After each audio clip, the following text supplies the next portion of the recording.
రైట్గా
अरे मीडिया దగ్గర వీడియోస్ ఉన్నాయి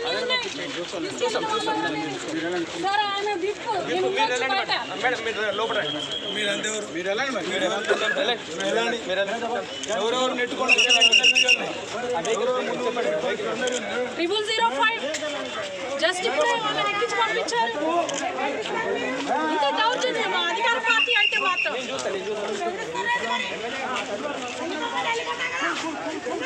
ఎట్లా వచ్చారు వీళ్ళందరూ కూడా బయట వాళ్ళు వాళ్ళని కాపాడాల్సిన వాళ్ళు దగ్గర నుండి పంపిస్తారు ఇంత దౌర్జన్యం ఉంటుందా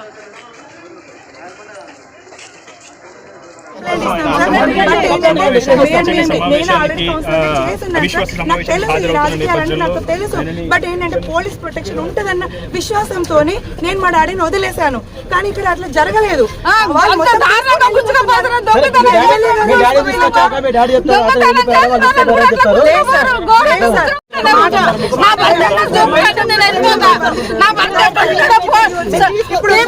చంపెట్టమని వార్తలు వస్తాయి ఆ తర్వాత నాకేమో నువ్వు ఇస్తారా నా మనిషి నాకు ఇస్తారా మీరు టీవీలో వచ్చే వార్తలు అంటే ఒక్క చచ్చిపోయినట్టు నా భర్త నాకు ఇచ్చినారని ఇక్కడనే ఉంటుంటా ఏం చేస్తారా ఏం చేయండి ఏం చేస్తారా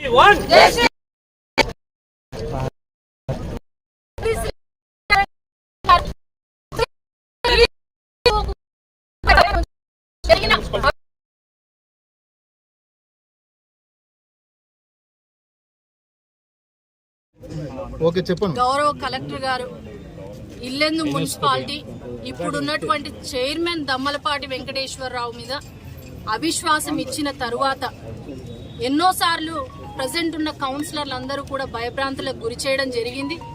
అలాగే వాళ్ళందరూ కూడా హైకోర్టును ఆశ్రయించి మాకు ప్రొటెక్షన్ కావాలి, స్వతంత్రంగా మేము అవిశ్వాస తీర్మానంలో పాలు పంచుకోవడం కావాలి అనేసి హైకోర్టు నుంచి కూడా ఉత్తర్వులు ఎస్పీ గారికి కూడా ఇవ్వడం జరిగింది.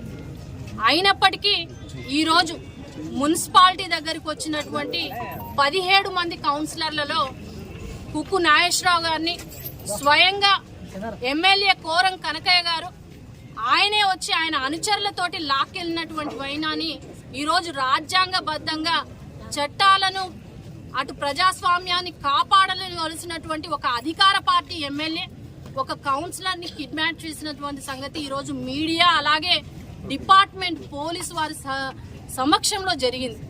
అంతేకాకుండా వారితో పాటు నేను కూడా రూమ్ లో లాక్ అయ్యాను. కుక్కు నాగేశ్వరరావు గారిని లాక్కుంటూ వెళ్లే పరిస్థితిలో నన్ను కూడా వారితో పాటు రూమ్ లో లాక్ చేసినప్పుడు గౌరవ కలెక్టర్ గారికి ఫోన్ చేశాను, డిఎస్పీ గారికి కాల్ చేశాను. మేము పలానా ఎంపీడీఓ ఆఫీస్ లో మమ్మల్ని లాక్ చేశారు, వచ్చి తీసుకెళ్ళండి అనేసి అన్నా కూడాను మళ్ళీ అక్కడి నుంచి కుక్కు నాగేశ్వరరావు గారిని తప్పించేంత వరకు ఎవరు కూడాను అక్కడికి కనిపించినటువంటి సందర్భం లేదు. 144 సెక్షన్ అన్నారు. మరి 144 సెక్షన్ ఉంటే నిజంగా డిపార్ట్మెంట్ గనక హైకోర్టు ఉత్తర్వులను బేఖాతరు చేస్తుంటే గనక వాళ్ళు ఖాతరు చేసి ఈ రోజు ప్రొటెక్షన్ ఇచ్చుంటే 144 సెక్షన్ లో మనం చూస్తా ఉంటే కోరం కనకయ్య గారు లాక్కెళ్ళినటువంటి విజువల్స్ లో మున్సిపాలిటీ ఆఫీస్ క్లియర్ గా కనబడతా ఉంది. మరి ఎలా వచ్చారు వాళ్ళ రౌడీ అనుచరులు అనేది కూడా మేము ప్రశ్నిస్తా ఉన్నాం. ఈ రోజు ఇంతమంది మహిళా కౌన్సిలర్లు గత సంవత్సరంన్నర కాలం పాటుగా ఇప్పుడున్నటువంటి డీవీ చైర్మన్ మాకు వద్దు అనేసి ఎన్నో సార్లు పర్యాయాలు కూడాను కలెక్టర్ గారు కోరం కంప్లీట్ అవడానికి పూర్తిగా 17 మంది ఉన్నా కూడా ఈ రోజు ఇద్దరిని తప్పించి కోరం పూర్తి కానియకుండా మరి ప్రజాస్వామ్యాన్ని పూరి చేసి మరి ఈ రోజు వాళ్ళు రాజ్యాంగబద్ధంగా ఎంతో స్వతంత్రంగా వాళ్ళు ఓటేసుకోవాల్సినటువంటి పరిస్థితిని లేకుండా చేశారు ఈ రోజు అధికార పార్టీ ఎమ్మెల్యే కోరం కనకయ్య గారు.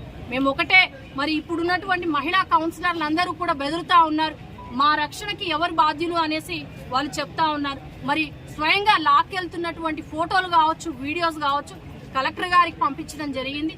ఎస్పీ గారితో మాట్లాడి ఎస్పీ గారికి కూడా పంపించడం జరిగింది. మేము ఒకటే న్యాయం కోరుతా ఉన్నాము, ప్రజాస్వామ్యబద్ధంగా మరి ఏదైతే కోరం కంప్లీట్ అవ్వడానికి అందరూ వచ్చి ఉన్నా కూడా ఇద్దరిని దౌర్జన్యంగా లాక్కెళ్లినటువంటి పరిస్థితిని దృష్టిలో పెట్టుకొని మరలా మున్సిపాలిటీలో అవిశ్వాసం మేము కోరుతా ఉన్నాము. అలాగే ఎవరైతే ఇక్కడ ఉన్నటువంటి కౌన్సిలర్ ని తీసుకెళ్లారో అధికార పార్టీ ఎమ్మెల్యే కోరం కనకయ్యపై కూడా మరి చర్యలు తీసుకోవాల్సిందిగా, వాళ్ళందరిపైన వారి అనుచరుల పైన కూడా కేసు ఫైల్ చేయాల్సిందిగా 144 సెక్షన్ ని మరి డీవియేట్ చేస్తూ వాళ్ళు ఏ విధంగా తీసుకెళ్లారో కూడా ఎస్పీ గారు కూడా అలాగే కలెక్టర్ గారు కూడా మాకు సమాధానం చెప్పాల్సినటువంటి అవసరం ఉంది. We want justice from the అధికారం.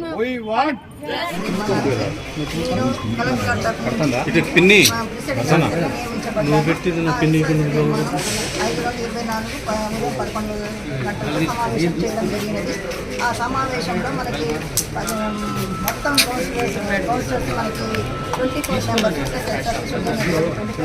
మనకి 15 మంది మాత్రమే వచ్చారు. వచ్చిన తర్వాత సమావేశంలో వాళ్ళకి టైం ఇవ్వడం జరిగింది. 12 గంటల వరకు వాయిదా వేసి మనకి కోరం తక్కువ కోరం కావాలంటే 17 మంది కావాల్సి ఉంది కాబట్టి 12కి తిరిగి సమావేశం చేశాము. చేసిన తర్వాత 17 మంది కోసం చేస్తే మళ్ళీ అదే 15 మంది మాత్రమే మనకి సమావేశానికి హాజరయ్యారు. కోరం 2/3 కోరం లేదు కాబట్టి ఈ అవిశ్వాస తీర్మానాన్ని దీనిపోయినట్టుగా మేము ప్రకటించాము. క్లోజ్ చేసి ఈ యొక్క రిపోర్ట్ని మనం ఆఫీసర్కి సబ్మిట్ చేయడం జరుగుతుంది.